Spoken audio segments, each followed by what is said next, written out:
Cátedra Abierta, Universidad Pedagógica Nacional. Formación de maestros y educadores para una Colombia en paz. Primer semestre del 2015.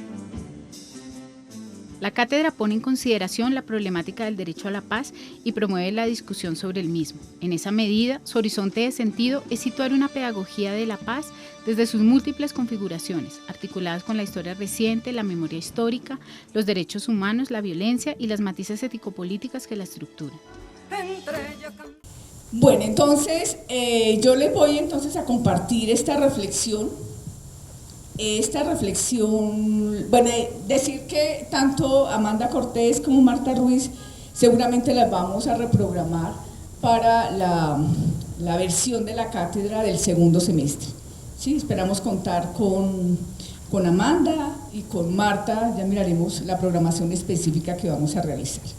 Bien, entonces yo he titulado este texto como las filigranas de la reconciliación, una retórica del perdón.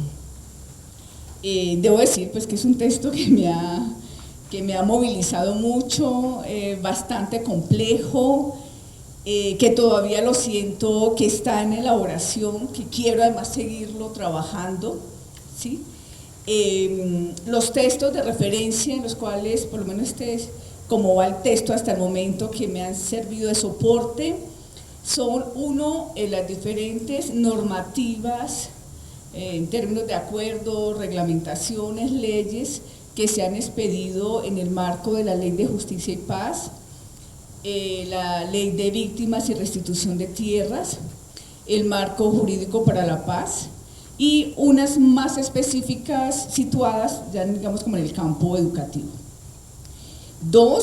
Un texto del psicoanalista Héctor Gallo, que se llama Sin vergüenza amarás a tu prójimo. Este es un texto que convoco a su lectura particular, sobre todo por las problematizaciones que Héctor Gallo coloca allí en relación con la constitución de subjetividades en el marco de estas problemáticas de violencia política y conflicto social armado. Otro de los textos de bastante resonancia que tengo que seguirlo trabajando, también todos ellos se bajan por internet, es de la socióloga María Teresa Uribe de la Universidad de Antioquia, un trabajo investigativo que ella nombra como Las palabras de la guerra, y este libro, que aunque uno lo encuentra en internet, ya básicamente logré ubicar 3 artículos producto de esta investigación sobre las palabras de la guerra, que son también escritas con una colega que hoy trabaja en la Universidad de AFIDE en Medellín, Liliana, dime por el nombre de Liliana. Hay otra autora francesa que es Sandrine Lefranc, a propósito de las políticas del perdón, que es uno de los asuntos digamos, que están muy aquí pendientes y emergentes para mirar este asunto de las filigranas de la reconciliación. Y por supuesto hay 3 autores que con ellos sí me siento más familiarizado, porque con ellos he intentado construir digamos un soporte, unas matrices analíticas, unas categorías, un contexto de reflexión en esta perspectiva que yo nombro como pedagogía crítica, y en esta pedagogía crítica un diálogo con la alteridad, la memoria y el vínculo. Y allí entonces están estos autores que son de la filosofía de la educación, Fernando Bárcena, Joan Carlos Melis y Reyes Mate. Bueno, esta es la bitácora que, insisto, está iniciada, con la cual muchos de ellos tengo que continuar. Bien, ¿por qué retóricas? Quiero un poco decir por qué me interesa señalar este término de las retóricas en relación con las filigranas de todo este dispositivo, de toda esta producción de discursos hoy sobre la reconciliación. Este término lo ubico parafraseando a Paul Ricoeur, quien dice que son retóricas porque se configuran para decirse en público y van dirigidas a convencer a las personas mediante la argumentación. Exponen de manera convincente y verosímil las razones de sus propuestas y sus presupuestos lógicos con la intención de producir determinados efectos en el lector o en el oyente, e inducirlo a adhesiones y respaldos según los propósitos enunciados. Es decir, hablamos de retórica para convencer. Yo estaba un poco aquí también, había sugerido hasta otro título también interno de las poéticas también, y en ese caso, sobre todo también porque necesitamos conmover y afectar. Bueno, quiero regalarles un pequeño fragmento de un poeta. Este poeta es Carlos Castro Saavedra, es un poeta antioqueño, también hace parte de las narrativas de la reconciliación. Yo leía a Carlos Castro Saavedra, siempre le leía atrasada porque yo no tenía posibilidades de comprar el periódico El Colombiano en un pequeño pueblo del nordeste antioqueño, Cisneros. Entonces siempre acudía a la vecina que tenía forma de comprar el periódico que me regalara el poema que él siempre publicaba cada 8 días en el Dominical, y los guardaba. Y tuve años que tenía los jarrones de los poemas, y pues para hoy yo dije, Carlos Castro Saavedra nos tiene que acompañar en este espacio. Y el poema que él escribe se llama Camino de la Patria. Además es muy sintomático porque este poema lo escribe él en 1948. Entonces dice así: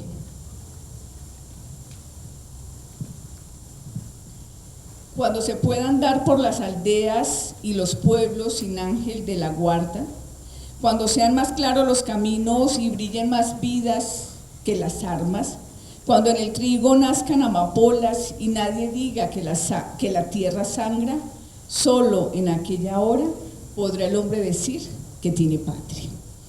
Bien, entonces esta reflexión es posible compartirla gracias al programa de investigación y formación que estamos desarrollando con el Grupo de Investigación, Educación y Cultura Política. El programa se llama Memorias de la Violencia Política y Formación Ético-Política en Jóvenes y Maestros. A mis colegas Clara Castro, de la licenciatura en Educación Comunitaria, con quien compartí el desarrollo de un proyecto de investigación en el 2013, que tuvo como objeto de estudio las prácticas instituyentes sobre una pedagogía de la memoria. A los colegas Yerisa Merchán y Gerardo Vélez, también con quienes hasta hace poco nos presentamos una convocatoria de investigación de producción de textos acá en la universidad, y se va a hacer posible que pueda circular un libro que hemos nombrado como Pedagogía de la Memoria para un país amnésico. Y por supuesto a Laura Torres, a Kevin Rosso y a John Diego Domínguez, 3 estudiantes en formación con quienes hemos compartido elucubraciones, interlocuciones, bueno, todo lo que significa construir investigación formativa.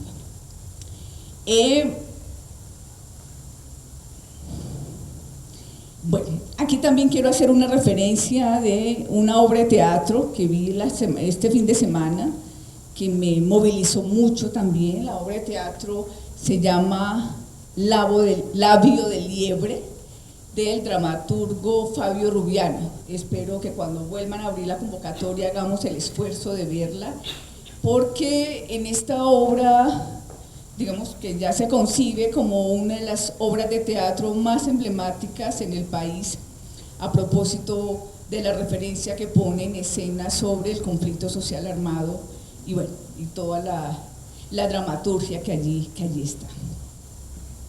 Bien, presentar unos rasgos del contexto en el que se sitúa esta reflexión atiende la invitación del padre Javier Giraldo cuando nos plantea que, comillas, en primer lugar, quisiera invitarlos a tener una mirada amplia en la misma comprensión de la paz.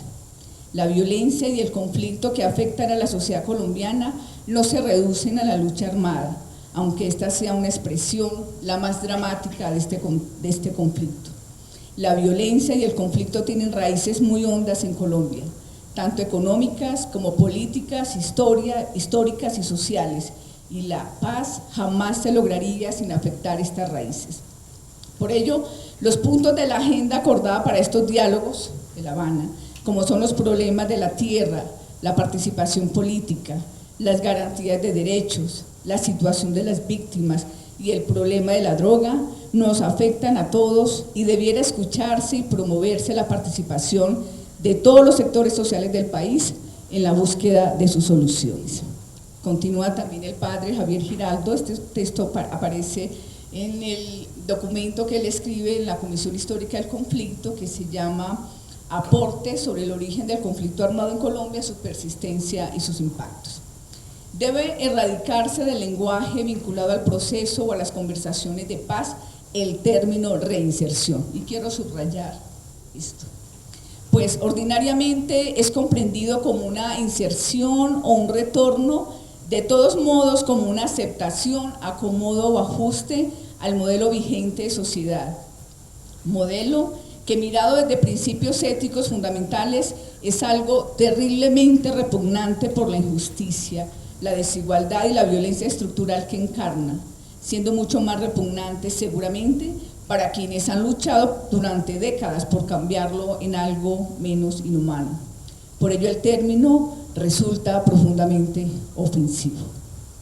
¿Desde dónde comprender el conflicto social y armado en medio de una cartografía de violencia política que se expresa en rupturas de vínculos, afianzamiento de políticas de olvido, negación de las víctimas y sobre todo que refleja la deshumanización de un país que se visibiliza de acuerdo a PECOD en una lógica del terror que opera en fenómenos de desterritorialización, destemporalización y desubjetivación, donde hacen presencia pérdidas dramáticas de seres queridos, quiebres en las relaciones afectivas, exposiciones a situaciones de violencia extrema, presencia del miedo en la vida cotidiana y sobre todo anulación de proyectos compartidos.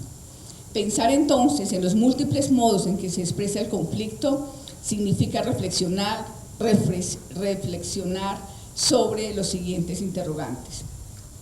¿Cómo tramitar las memorias traumáticas producidas en el contexto de la violencia política?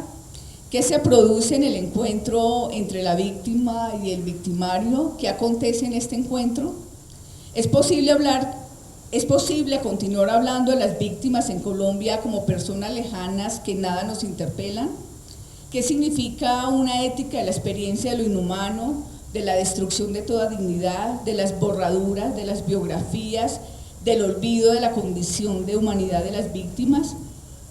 ¿Cuáles son los modos en que maestros y estudiantes, padres de familia y todo colombiano narra, interpreta y recuerda el pasado violento individual y colectivamente? ¿Qué soportes de memoria reconstruir desde las múltiples posiciones de la víctima, del victimario, de los sobrevivientes, de los testigos, de los afectados por estas ecologías de violencia política? ¿Y qué significa asumir la demanda social, política y educativa sobre la paz, la reconciliación y el perdón? Sentir, pensar y convocar a las palabras que vengan en nuestra ayuda para intentar dar respuestas a estas preguntas es un ferviente clamor por la paz. Clamor que hoy, como en tantas décadas en las universidades, escuelas, iglesias, parques, casas, estadios, veredas y en cada rincón de este país, se nos ha convertido, parafraseando a Carlos Castro Saavedra, en dolor de patria. Hay que nombrar la pérdida de una patria amorosa, acogedora, protectora, soñadora, justa y vinculante. Una patria pensada y agenciada para una generación de niños y jóvenes que crecen en este país afectados por la violencia política, por las dinámicas del conflicto social y armado, por múltiples exclusiones y desigualdades. Una generación con pérdida de horizontes de futuro, lo que nos obliga a interrogarnos por las actitudes y decisiones que permean nuestras actuaciones con respecto a la condición y situación de las víctimas de la violencia política que reclaman no solamente nuestra solidaridad, sino sobre todo nuestra responsabilidad. Esta reflexión entonces se sitúa en reconocer a las víctimas del conflicto social armado porque sus voces, sus traumas, sus corporeidades y sus acciones políticas requieren de procesos de dignificación que permitan la restitución de sus derechos en el plano cultural, económico, político, educativo y emocional. Reflexión que estará acompañada de una referencia necesaria, como lo constituye la apertura de una pedagogía en nuestras universidades y escuelas que trabajen por la paz en Colombia desde el reconocimiento del lugar de las víctimas. La siguiente es la estructura para la lectura y presentación de este texto. Inicialmente, dar cuenta de algunas retóricas de los discursos de la reconciliación desde dos lugares de enunciación. Un primer lugar, desde la Agencia Colombiana para la Reintegración de Personas o Grupos Alzados en Armas. El segundo lugar, solamente a modo para ejemplificar, tiene que ver con el área de paz, desarrollo y reconciliación del PNUD, a modo de ilustración de cómo las diferentes agencias de cooperación están teniendo una alta presencia en el país, ¿sí? Y yo diría que están direccionando todas, no solamente estas retóricas, sino también estas pragmáticas en términos de la reconciliación. Continúo con las normativas existentes desde la especificidad de lo educativo. Bueno, vamos a ver si tengo tiempo para esto, sino invitarles también a leer el artículo que se logra escribir en la revista Educación y Cultura, que he titulado Las urgencias de la paz en la escuela, rutas de formación. Ahí ilustro todo este inventario de un tanto lo que necesitamos ocuparnos de esto. Y finalmente expongo un apartado, que para mí es el central, sobre el lugar de las víctimas y nuestra proclama, hacernos cargos de estas, para finalmente compartir algunas problematizaciones. Bueno, las retóricas de los discursos de la reconciliación. Entonces vamos a hablar de la Agencia Colombiana para la Reintegración de Personas o Grupos Alzados en Armas. Esta agencia hace parte del Departamento de Prosperidad Social. Aquí es importante indicar que realmente hay toda una serie, digamos, de programas, de mecanismos, de iniciativas que tiene el Estado totalmente fragmentadas.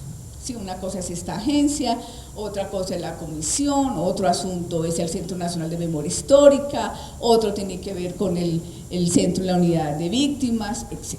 Sí, no hay unas coherencias, consistencias, unos flujos de política que permitan direccionar más, no solamente integralmente, sino con mayor, sobre todo, consistencia para poder respaldar, digamos, pues, y dar cuenta de la restitución de los derechos de las víctimas.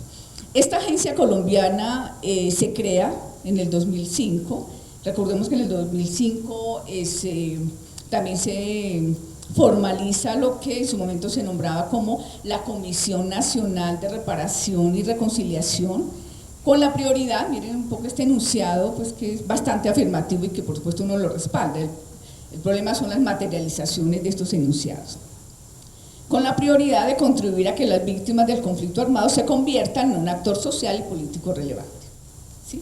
Esta Comisión Nacional de Reparación y Reconciliación pues, fue creada a propósito de la Ley de Justicia y Paz en el 2005, y tenía como una de sus principales tareas garantizar la participación de las víctimas en los procesos de esclarecimiento judicial, presentar informes sobre el origen y evolución de los grupos armados ilegales y hacer un seguimiento a los procesos de desmovilización.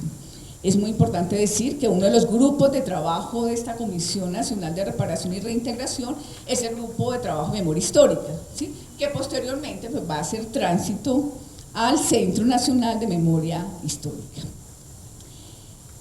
La Comisión Nacional de Reparación y Reconciliación, en cumplimiento con su mandato legal sobre el seguimiento y verificación de los procesos de reincorporación de los ex integrantes de grupos armados ilegales, recordemos que estamos hablando de Ley de Justicia y Paz, estamos hablando específicamente de los grupos paramilitares, se ocupó de lo sucedido con los procesos de desmovilización, desarme y reintegración realizados en Colombia, fundamentalmente en los años 2008 y 2009.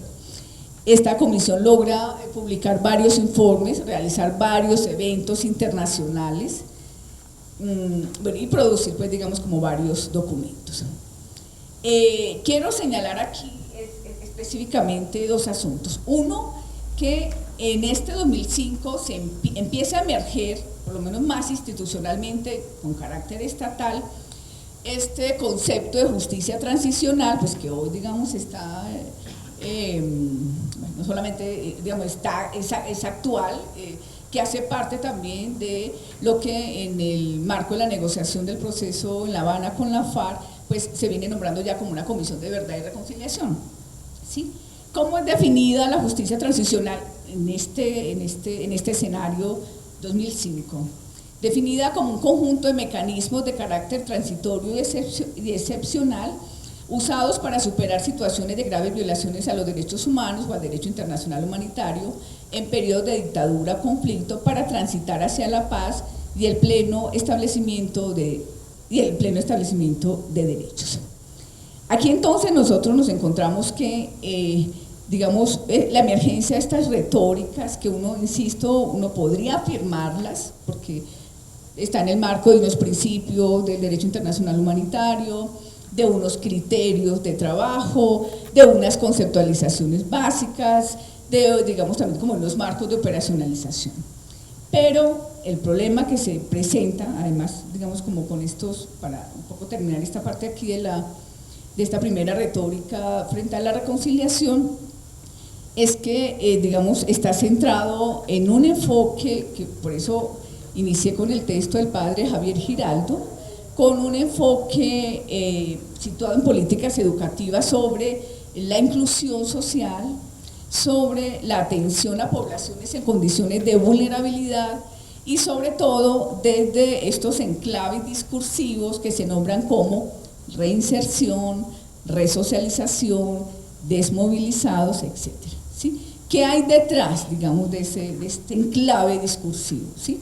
Hay toda una concepción de sujetos, hay una concepción del conflicto, hay una concepción de las agendas de paz, ¿sí? Que en última lo que uno puede leer allí es, no otorgarle el estatus político, ¿sí? El estatus político a la beligerancia, el estatus político también a una proclama de paz y sobre todo el de generar las condiciones de materialización, que es lo que se va a constituir en el 2011 en términos de la ley de víctimas y restitución de tierras. Bueno, seguimos con esta segunda retórica que la ubico en el área de paz, desarrollo y reconciliación, así se llama el área, que es del Programa de Naciones Unidas para el Desarrollo, PNUD. Recordar que PNUD pues, es una macroestructura internacional, ¿sí? Que alrededor de PNUD aparecen otra serie de agencias internacionales, la FAO, etcétera, ¿sí? Bueno, ¿qué dicen ellos? Miren los términos como ellos nombran todo este proceso en el cual estamos imbricados. ¿Cuál es la finalidad de esta área de paz, desarrollo y reconciliación? Contribuir a la construcción social de paz, de desarrollo humano, a la gobernabilidad democrática y la reconciliación a través del respaldo y fortalecimiento nacional y territorial de iniciativas de la sociedad civil y del Estado, promoviendo su participación en procesos políticos, económicos y sociales incluyentes, su capacidad de transformar escenarios de violencias y políticas e incidir en la construcción de políticas públicas. Aquí quiero señalar inclusive una iniciativa en la que estuvimos participando, estuve participando ya hace poco, unos foros sobre la paz a nivel regional. Ellos están teniendo bastante incidencia regional y más que hablar de un área es también hablar de toda una serie de condiciones logísticas, materiales, de un presupuesto para la financiación de la paz, etc. Bien, esta área acompaña y apoya iniciativas territoriales de construcción de paz por medio de un programa que ellos llaman el programa REDES, que es el programa de reconciliación y desarrollo. Trabaja en las regiones pobres afectadas por el conflicto y en esta se apunta hacia la transformación estructural de prácticas y políticas públicas en los ámbitos local, nacional y regional. Bueno, tiene también toda una intencionalidad de hablar de las mejores prácticas del programa y tienen como estrategia, voy a nombrar solamente las estrategias, no las prácticas, prevención y transformación de conflictos y promoción de una cultura de paz, justicia, derechos de las víctimas y derechos humanos, gobernabilidad, democracia local y construcción de paz y desarrollo socioeconómico sostenible para la paz. Como ven ustedes, esto se podría constituir en una agenda de trabajo, una agenda temática, con la cual muy seguramente habría muchas coincidencias con algunas organizaciones no gubernamentales, por supuesto dan línea programática al Estado y bueno, yo creo que están cooptando, creo que es como el término más adecuado, están cooptando no solamente recursos financieros, sino también todo un anclaje discursivo en relación con la paz, los derechos humanos, la justicia, la memoria, etc. Bueno, con esta retórica sobre y desde la reconciliación, es importante ubicar, de acuerdo con Sandrine Lefranc, en Políticas del Perdón, 3 métodos que pueden contribuir a la reconciliación. A mí me parece que esto es un poco lo que plantea Sandrine Lefranc. Podría uno recrearlos en el marco de una agenda, digamos, esta agenda de paz, etcétera, problematizarlos, ampliarlos. ¿Qué dice esta investigadora? Ella habla entonces de 3 métodos, habla del método estructural, habla del método institucional y habla más de un método en el plano de la intersubjetividad. En el método estructural, dice Lefranc, es importante que estas políticas de la reconciliación apunten a transformar la estructura de las relaciones entre los grupos, sobre todo gracias a la reducción de las desigualdades socioeconómicas.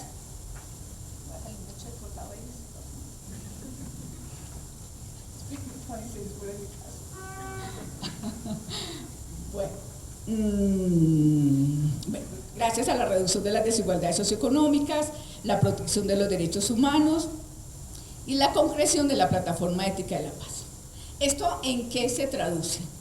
Se traduce en la plataforma ética y política, que inclusive pues por supuesto no lo nombra Sandrine, pero que nosotros lo podemos contextualizar en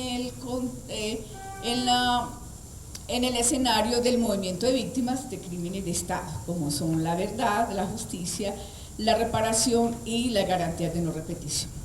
Estos modelos estructurales se tramitan bajo la figura de las reparaciones, de ahí la importancia de la ley de víctimas y restitución de tierras, los modelos de la justicia transicional, un asunto pues de debate que ya lo hemos planteado, en términos de los alcances de las amnistías, los alcances de los indultos, qué significa asumir una amnistía para Colombia, en este proceso de negociación con el movimiento insurgente de la FARC, que puede significar también para el proceso de movilización, la apertura del proceso de movilización con el Ejército de Liberación Nacional, qué significan los indultos, cuáles son los alcances de los indultos, qué significa asumir un indulto, etc.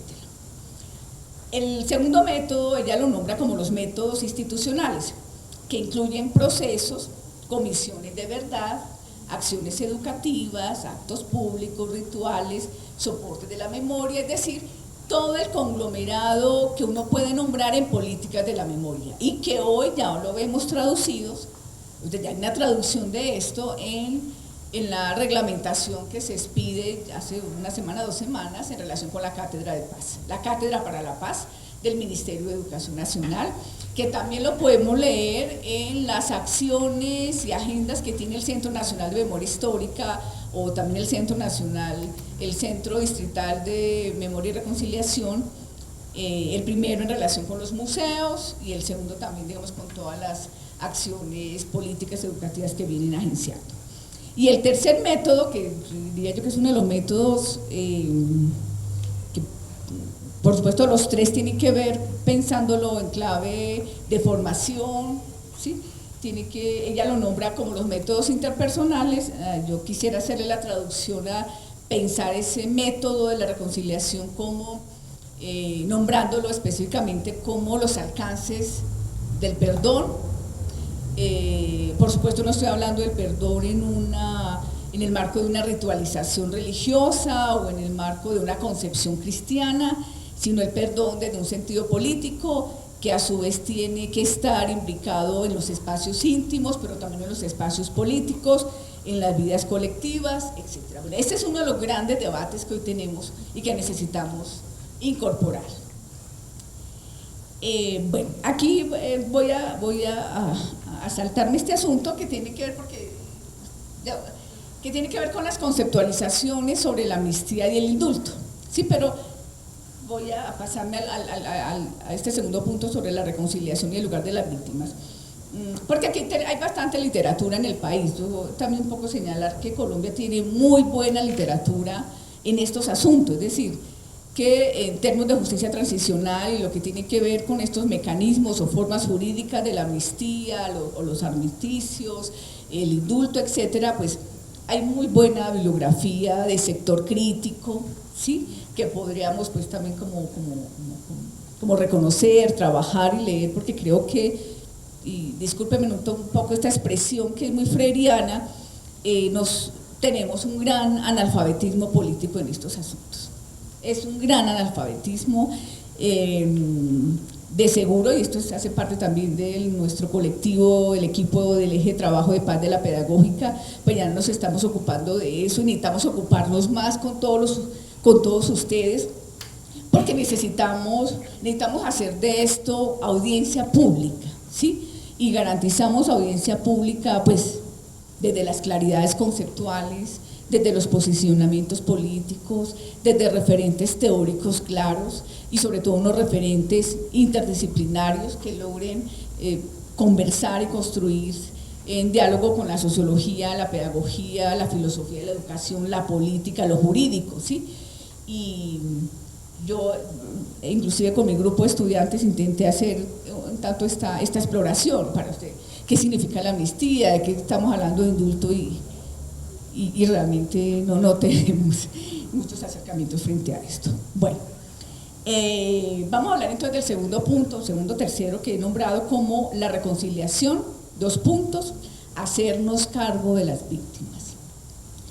Aquí voy a hacer lectura y aquí voy a seguir mucho estos 3 referentes. Uno, al filósofo Reyes Mate, que le invito también a que leamos y escuchemos, él tiene, sobre todo en el diario El País de España, hace ya una década, permanentemente tiene sus artículos allí sobre el lugar de la víctima, la verdad, la justicia, etc. O sea, es un analista de contexto bastante contemporáneo y actualizado, este es un referente. 2, el referente de aquí indudablemente es el movimiento de víctimas de crímenes de Estado, Movice, ¿sí?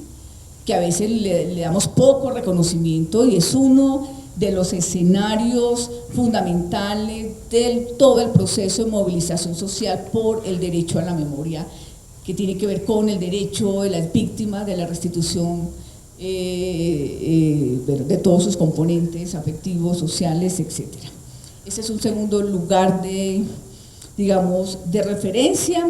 Y el tercer lugar, indudablemente, pues tiene que ver con nuestros propios procesos de investigación, particularmente el que ya estamos terminando, que lo nombramos como problematizaciones y apuestas pedagógicas de la ley de víctimas. Bueno, voy a empezar con un relato, que fue uno de los primeros relatos del libro que produce el Centro Nacional de Memoria Histórica, en ese momento el Grupo de Memoria Histórica, que lo llamó el libro Trujillo, una tragedia que no cesa, en el 2008, del cual también tenemos otras 2 referencias, la referencia del profesor Adolfo Ateortúa en su libro El poder y la sangre, las historias de Trujillo, y también una obra, una dramaturgia muy importante que se presentó hace 2 años, la primera pues, presentación que se hizo, y se nombra como, pues, se titula El deber de Fenster, basada en los hechos de la masacre de Trujillo. Entonces voy a leer este fragmento de relato. El municipio de Trujillo, en el norte del departamento del Valle, ha sido escenario de esta violencia múltiple y continuada, y también de nuestra amnesia. No solo sus vecinos del orden regional desconocen o han olvidado lo sucedido, sino que más aún respecto a estos eventos existe lo que pudiéramos llamar una desmemoria nacional, como en efecto lo han resentido las víctimas.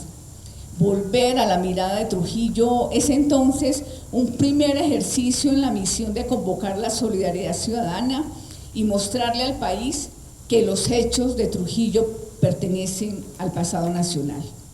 Trujillo es más de un sentido Colombia. Es preciso interpelar no solo al Estado, sino también a la sociedad por los silencios y olvidos que prosperaron en torno a la masacre, por haberse negado a aceptar lo que parecía inenarrable, inaceptable o imposible, pero que en verdad era muy real. Homicidios, torturas y desapariciones produjeron el desplazamiento y desarraigo de pobladores, la destrucción e incluso liquidación de núcleos familiares, la desarticulación de las organizaciones campesinas y hasta la muerte, incluso por pena moral, de sobrevivientes y sus familias. En Colombia entonces hemos pasado, bueno, por lo menos este primer registro, seguramente todavía muy provisional, que indico sobre los discursos también sobre las víctimas, ¿sí? Quisiera señalar que hay un primer discurso donde a las víctimas se les ha invisibilizado, ¿sí? Donde lo que significa una invisibilización no tiene significación, no tiene nombre, no vale, ¿sí? En esa medida hemos pasado por varias décadas donde esta invisibilización se ha traducido en exclusiones simbólicas y materiales. Un segundo momento en este discurso de las víctimas, yo lo estoy nombrando como el discurso que se viene instituyendo, nombrado como el deber de la memoria, que está muy situado en el proyecto Nunca Más, y por supuesto en el Movimiento Nacional de Víctimas de Crímenes de Estado. Voy a leer entonces un apartado del Movimiento Nacional donde aparece, digamos, como la genealogía de el escenario, la agenda, lo que propició, digamos, como yo diría, el establecimiento de lo que ha sido la plataforma ética y política de Movice. Un antecedente vital que se dio a principios del presente siglo fue el seminario taller sobre impunidad, llevado a cabo en el 2000. Fíjense ustedes que estamos hablando realmente de una historia reciente, un tiempo presente, ¿sí? Es relevante tomar en cuenta los objetivos del mismo, los cuales son discientes respecto a las demandas de las víctimas de crímenes de Estado en el ámbito de sus prácticas organizativas. 1. Racionalizar la experiencia de lo que ha sido la participación en los procesos de elaboración de los criterios de verdad, justicia, reparación y representación de las víctimas a nivel de las instancias internacionales. 2. Determinar el grado de participación de las víctimas en procesos de retorno de las dictaduras militares o de las democracias formales o en procesos de conflicto armado interno mediante la negociación. 3. Establecer el grado de eficacia y la participación de las víctimas en los procesos adelantados por intervención del Consejo de Seguridad de la ONU o en los casos emblemáticos, particularmente Yugoslavia, Ruanda, África, etc. Y cuarto, racionalizar lo que ha sido la experiencia en los procesos adelantados en otros países en relación con quienes han cometido crímenes de lesa humanidad como parte de una política de corresponsabilidad universal de los estados en derechos humanos. 5. Definir las propuestas de las víctimas en materia de verdad, justicia, reparación y condiciones de no repetición. ¿Qué nos significa el deber de la memoria? Digamos, como este segundo momento constitutivo para visibilizar a las víctimas. Esta exigencia, este deber de la memoria, se inscribe en el imperativo categórico que es la formulación de Adorno, ¿sí?, sobre el deber de la memoria, quien nos propone en este proyecto repensar las categorías de verdad, de política, de ética en estos contextos. Podemos situar entonces hoy estos imperativos en términos de la justicia y la responsabilidad, preguntándonos ¿cómo recuperar la víctima? ¿Nos podemos responder acaso reparando lo reparable y haciendo memoria de lo irreparable? Hablar de víctimas entonces nos implica remitirnos a un contexto caracterizado por una prolongada situación de violencia política, expresado en violaciones masivas y sistemáticas de los derechos humanos, las cuales se han visto agravadas por el mantenimiento de condiciones de impunidad en todos los ámbitos de nuestra sociedad colombiana. Situar a las víctimas en el marco de agenciamientos, de proyectos, de como el que estamos, de Cátedras para la Paz, significa instituirlas como sujetos políticos y sujetos de derechos en el marco de la reparación integral y colectiva. Tramitar sus conflictos en el plano de las disputas de la memoria y la justicia y sobre todo visibilizarlas en el plano de una subjetividad potente, subvertora, lo que requiere, y subrayo esto, lo que requiere distanciarse de actitudes de compasión, de veneración o de consolación. En términos de Reyes Mate, la víctima no pide que la compadezcamos, pide justicia. Al respecto, el colectivo Voces de Memoria y Dignidad del Grupo de Trabajo Pro Reparación de la Universidad Nacional, sitúa la reparación colectiva en el marco del derecho a la reparación integral de las víctimas, se orienta hacia el restablecimiento de los derechos vulnerados y a la reparación de los daños ocasionados a las comunidades, grupos y organizaciones afectadas por hechos de violencia sistemática o generalizada.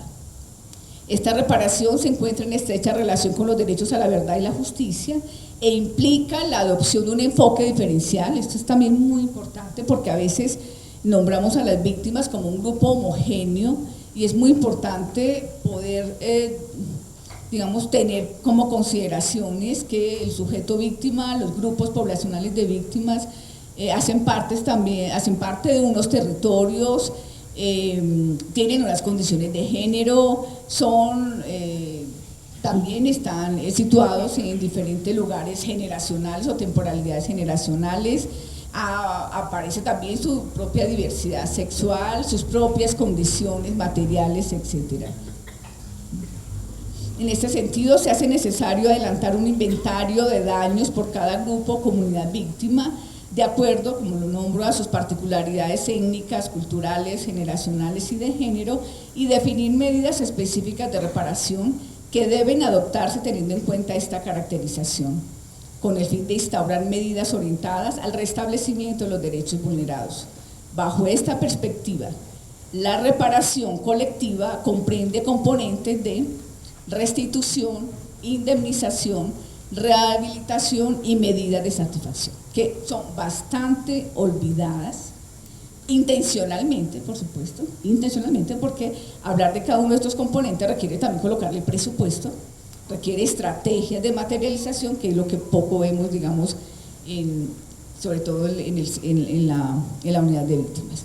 Sugiere Reyes Mate que pensar políticamente las víctimas significa repensar la relación entre política y violencia, asunto sobre el cual pasamos de puntillas.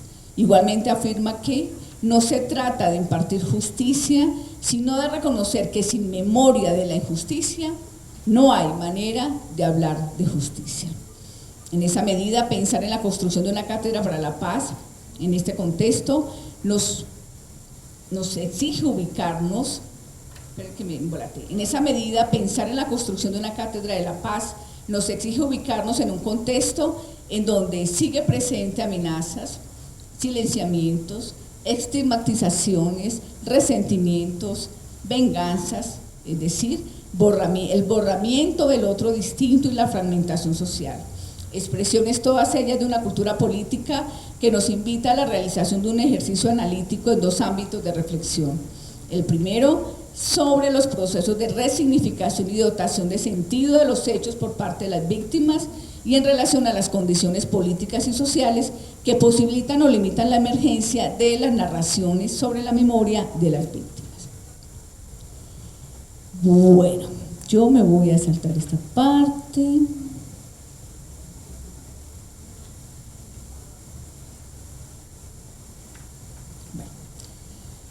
Voy a saltarme esta parte porque ya creo que llevo como bastante y voy a ubicar las problematizaciones, ¿sí?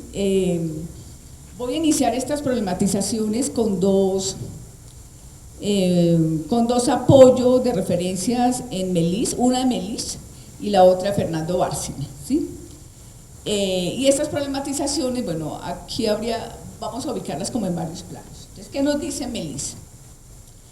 Él se pregunta, o nos pregunta: ¿debo transmitir la memoria de lo sucedido a las nuevas generaciones y educar para que no se olvide? ¿Y si la actualización del recuerdo conlleva nuevas víctimas inocentes? ¿Tengo derecho como heredero de las víctimas de reclamar que se haga justicia aunque ellas ya no puedan volver a la vida? ¿Y si esa justicia provoca que los herederos de los verdugos sufran por algo que no cometieron, algo de cuya culpabilidad solo se puede imputar a sus padres? Miren ustedes estas preguntas que nos formula Melis a propósito de plantearnos una pedagogía de la memoria, una enseñanza de la historia reciente, unas memorias generacionales, que creo que es una de las deudas que tenemos y necesitamos entrar a trabajarlas y a reflexionarlas en nuestros espacios de formación.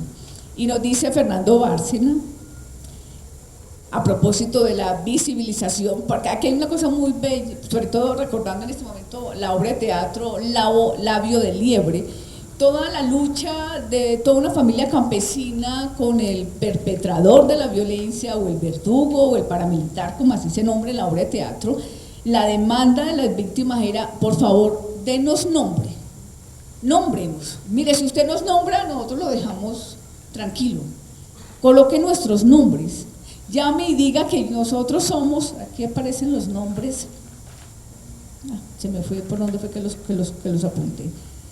Aquí está, ya decía, diga que nosotros nos llamamos Jerónimo Sosa, ¿sí? Que yo me llamo Alegría de Sosa, que mi hija se llama Marinda Sosa, denos ese nombre.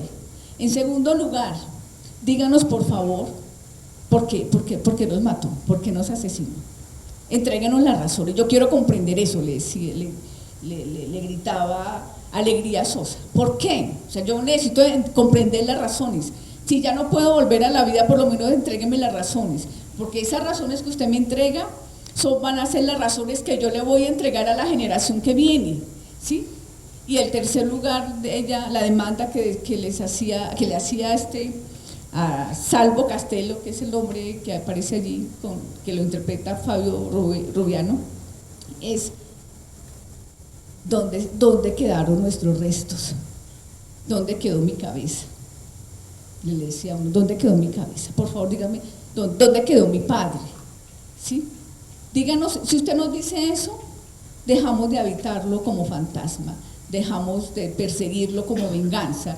¿Sí? Esa era la clemencia que ellos pedían, que esta familia le pedía a Salvo Castelo, que son las demandas y las reivindicaciones que muchas de las víctimas en la reparación simbólica hoy reclaman.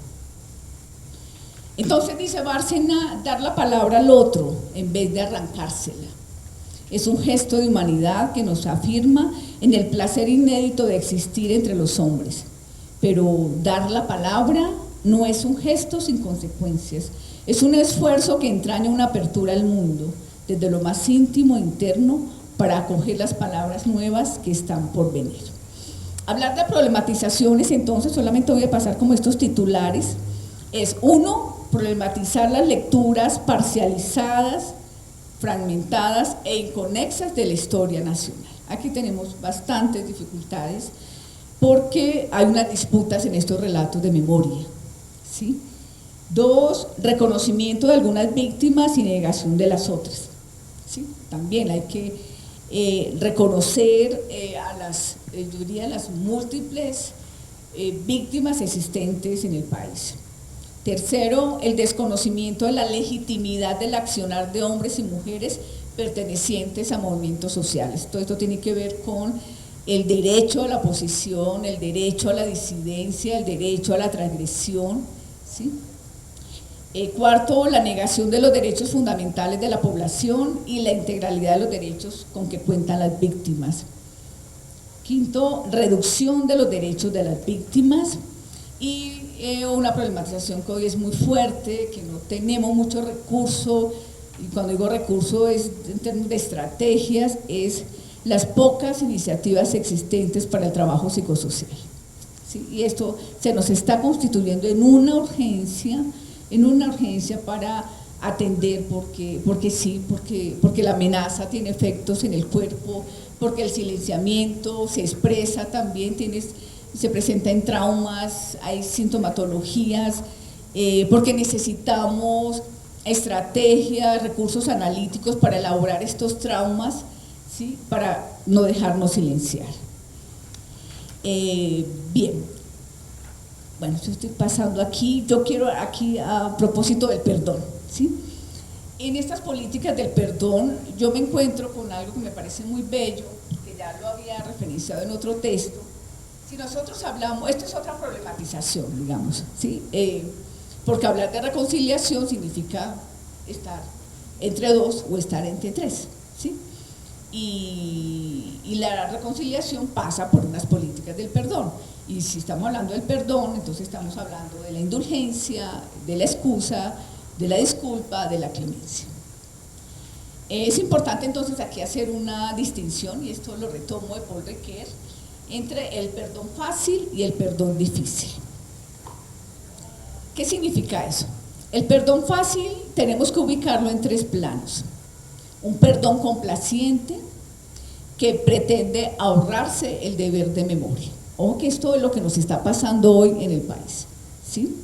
Un clamor, una retórica, nos perdonemos todos, ¿sí? Con este perdón complaciente, sin deber de la memoria. Un perdón benévolo que busca la impunidad. Aquí uno puede leer también estas claves de la amnistía. Y el perdón indulgente, que consiste en el pago de una deuda. Yo no voy a decir cuál, esto no es asunto de dicotomía, ni cuál es mejor, ni cuál es el peor. En relación con el perdón difícil, estamos hablando anteriormente del perdón fácil, apela a las condiciones subjetivas de la víctima y a las posibilidades de construcción de una matriz ética que responda, diríamos en nuestro contexto, insisto, a los 4 pilares de la plataforma ética y política de Movice: verdad, justicia, reparación y garantía de no repetición. En esa medida, el sentido del perdón se asume en el marco de una responsabilidad política, de acuerdo a Walter Benjamin, la cual es tributaria de la memoria de las víctimas y del tormento incesante que suscita el pensamiento de la injusticia irreparable que ha sufrido. La reconciliación entonces nos pone en debate frente al perdón, uno, dado la significación cristiana que tiene este, y 2, la figuración predominante que existe entre el ofendido, el ofensor y un tercero divinizado, que es un tanto cuando apelamos, digamos, a esta significación cristiana. Hacemos referencia, particularmente queremos hacer referencia en la esfera de lo político al perdón en relación con las siguientes tensiones. 1. Las ambivalencias en las políticas del perdón, las experiencias políticas del perdón, ¿sí? Porque aquí me parece que es importante esta sentencia: no puede haber perdón, no puede haber gratuidad en el perdón, tiene que haber una responsabilidad en el perdón, tiene que haber una condición de asumir las consecuencias de los actos. Por supuesto, hay unas condiciones del perdón, ¿sí? En el caso del reconocimiento de la víctima, el pedido del perdón, ¿por quién? Por los perpetradores, por los victimarios, por los culpables. ¿Cuál es la sinceridad del perdón? Aquí nos implicaría examinar su sentido, sus naturalezas, los escenarios del perdón. Hablamos de un escenario privado, íntimo, un escenario público. Hay asuntos que son imperdonables, y esta pregunta se la hace se la hacen las mujeres de la Plaza de Mayo, las madres de la Plaza de Mayo, cuando en su proclama nosotros no perdonamos. ¿Qué hacemos con lo irremediable, lo irreparable? Bueno, y otra serie de problematizaciones, así muy también como en borrador, las ubico en 3 lugares. El primero, en relación con la estructura del Estado. Voy a señalarlo así como punteados. Uno, pues sabemos que los mecanismos de dominación, la existencia de mecanismos de dominación político-territorial que están delimitados por múltiples grupos al margen de la ley. O sea, seguimos con esto, seguimos con esta problemática que es sustantiva y estructural. La debilidad y la delegitimación del Estado como aparato central para garantizar los derechos humanos. La disputa entre entre las élites políticas militares para gobernar el país. Pero oye, esa es esa es la existencia de unas élites guerreras en el país, y la podemos leer en el marco de las fuerzas militares del Estado. No contamos con un sistema judicial respetuoso de los principios generales del derecho. El Estado debe romper con la existencia de una criminalidad burocrática presente no solamente en los sistemas jurídicos, penales, judiciales y educativos. Y por supuesto, pues todo lo anterior lo podemos leer como el Estado no encarna los emblemas de justicia y de derecho, no es referente, no es autoridad, no es garantía de nada. Bien. Otro nivel de problematización aquí, la ambigüedad en las intenciones. Sí, uno se encuentra las grandes intenciones. Hay que recrear la concordia social, se ha instalado ya la retórica del posconflicto, es decir, la ausencia del conflicto. Pero en esta ambigüedad seguimos con la continuidad de la relación de la fuerza, es decir, tenemos una fuerza pública que quiere la guerra y no quiere la paz. Prevalece un enfoque pacificación al estilo colonial y seguridad, es lo que acaba de plantear ayer el expresidente Álvaro Uribe, por ejemplo. Eso tiene que ver con ese enfoque al estilo colonial. El gobierno no tiene claro la misión de efectuar, sobre todo por medio de las comisiones de verdad y reconciliación, un reexamen de la memoria, que es lo que se viene haciendo con la demanda de abramos los archivos. Esa es la proclama, abramos los archivos. El perdón como la reconstrucción imperativa de una nación dividida y polarizada por la violencia estatal, que es el discurso pues, que tiene el Estado. Se culmina a olvidar sin asumir responsabilidades. Y finalmente, las políticas de la reconciliación. ¿Qué venimos encontrando? Que los operadores, también es el asunto, los operadores de la política de la reintegración se están evidenciando en los programas para la desmovilización y los reinsertados.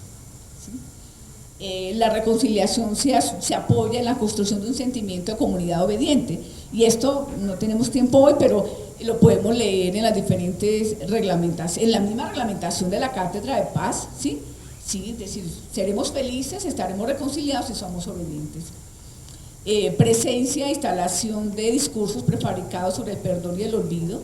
Esto significa que hay que borrar la culpa, no hacerse responsable.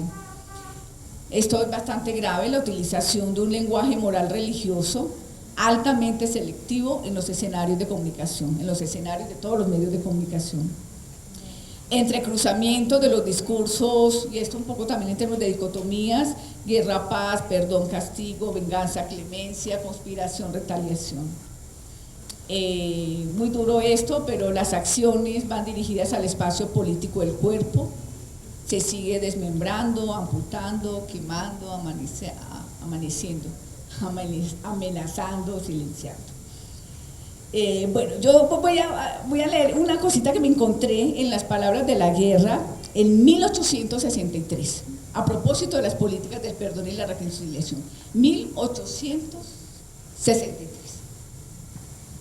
El discurso de perdón y olvido, la defensa de la reconciliación y la clemencia con el vencido y la estrategia del silencio para curar las heridas de la sociedad y evitar en el futuro venganzas y odios, se enfrenta con aquellas posturas que afirman que la clemencia sin límites y el perdón total resultan perjudiciales para el logro de la paz y la reconciliación. La política de perdón y olvido impulsada mediante indultos y amnistías no contaba entonces con aceptación general. Existían desconfianzas, miedos, odios y deseos de venganza que se veían estorbados por estos decretos humanitarios que pretendían dejar todo en el pasado para refundar la República.